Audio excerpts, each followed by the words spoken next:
Welcome, I'm Bev Adams. I own an independent paper crafting business showcasing products from Stampin' Up. I made this pretty card with products from Stampin' Up. I sell these products and also a few items to make crafting more convenient.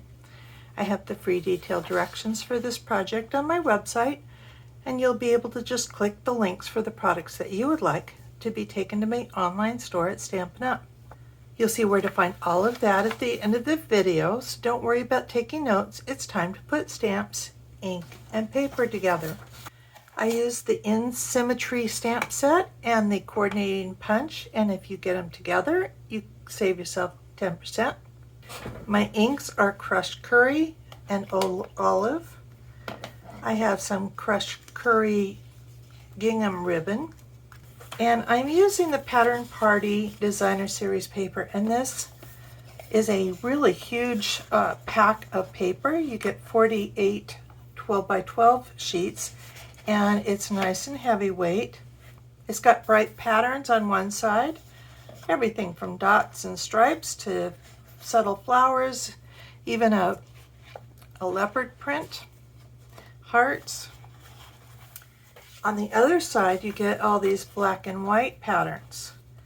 And these are always fun for coloring. You can use them black and white, or you can use them with all kinds of different coloring techniques.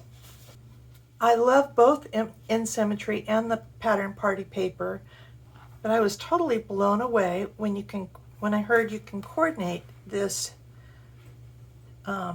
embossing folder with this Designer Series paper.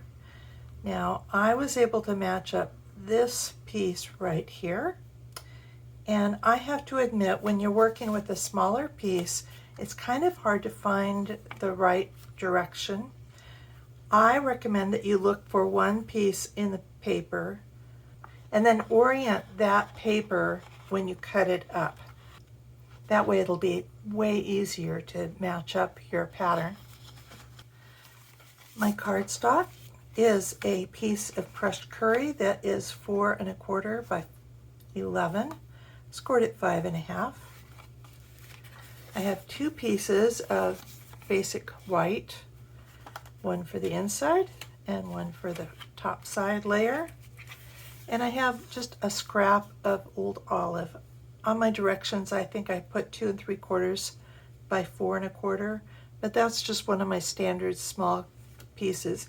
You just need it large enough to go in the punch and be able to hold on to it. So this piece is about 3 by 2 1/2, and that's plenty large.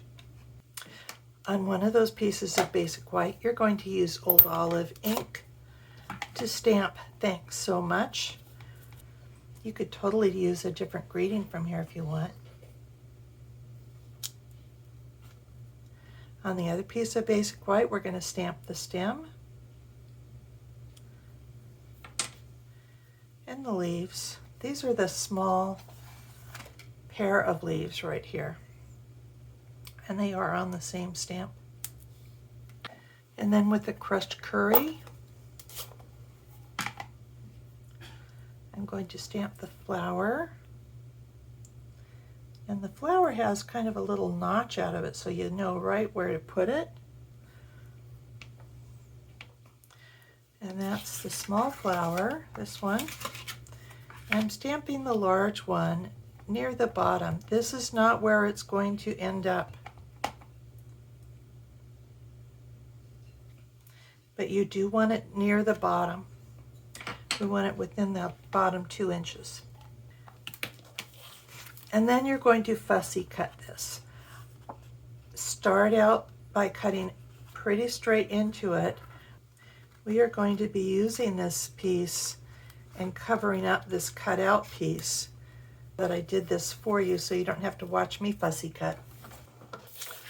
And I'm bringing in my Stampin' Cut and Emboss machine. This embossing folder is one of the thinner ones, and so you're going to use the #1 platform and 2 clear plates. And here's where I get to try and match the patterns here. Ooh, that was not difficult. Yay! cover it up and roll it through. And isn't this beautiful? I don't know if you can really see that. It is just gorgeous. So now I'm going to adhere this over my white. Looks like I got a goober, but that's okay. We're going to be covering all that up. I am using my silicone mat because I could get glue on my desk from that. But I am covering up the cuts. I'm covering up the old olive goober. I'm wrapping this around and tying a knot. I said 13 inches. That's probably more than you need. I always leave the ribbon on the spool. I don't need to cut it off, and that saves me little bits of ribbon. I'm using my third hand. It's just an alligator clip from the electrical department of the hardware store. And I'm pulling one side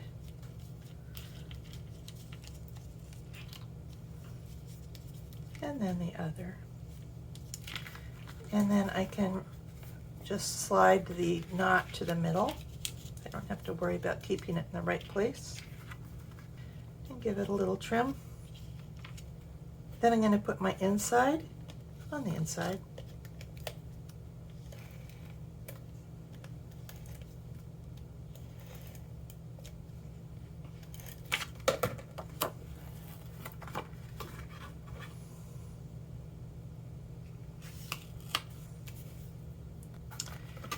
And put my front on the front.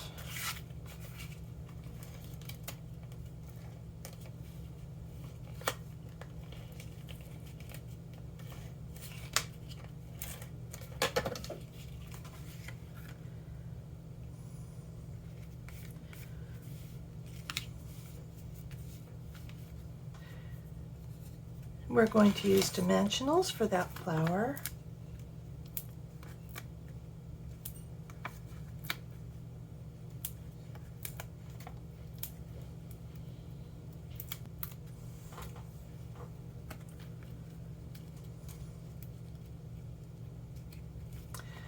By the way, I said that this is really versatile. You can actually flip this around and have this is a 5 petal. You can have a 10 petal full circle flower if you'd like. You can layer these and have a fuller flower. You could use this punch to punch a border, but I'm just using this for these 2 leaves.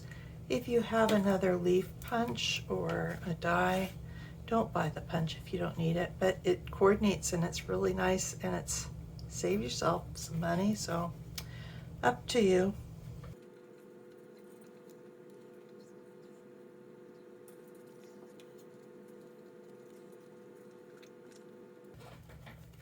I should probably read my directions. I also wanted to have you decorate your envelope.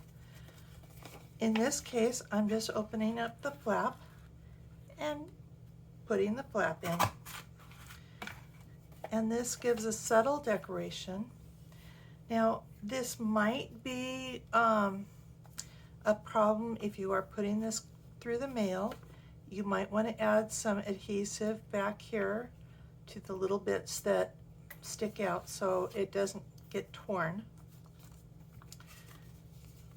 But I thought it was a pretty envelope. And that's it.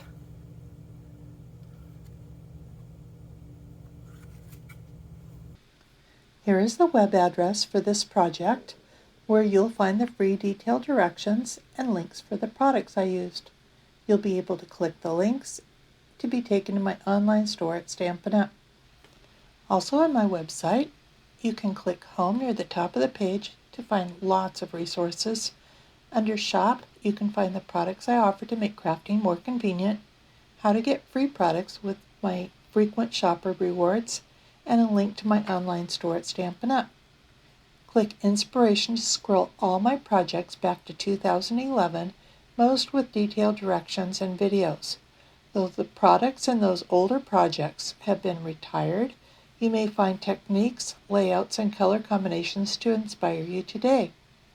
If you're new to stamping, you might want to take a look at the basics. You'll find out how to cut card bases and layers, and what's special about Stampin' Up, and some of my favorite tools.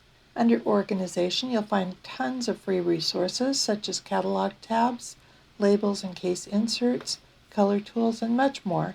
You can take a tour of my craft wall. More organization means more time for crafting. Come stamp with me here in Ventura County, California, or get the best deal of all and join my team of crafters. The team is called SIP Together, and it stands for Stamps, Ink, and Paper Together. The team is made of crafters who want to save money on the products they buy, share with a few friends, or grow a business like mine. Be sure to subscribe to my website and on YouTube. Talk to you soon. Bye.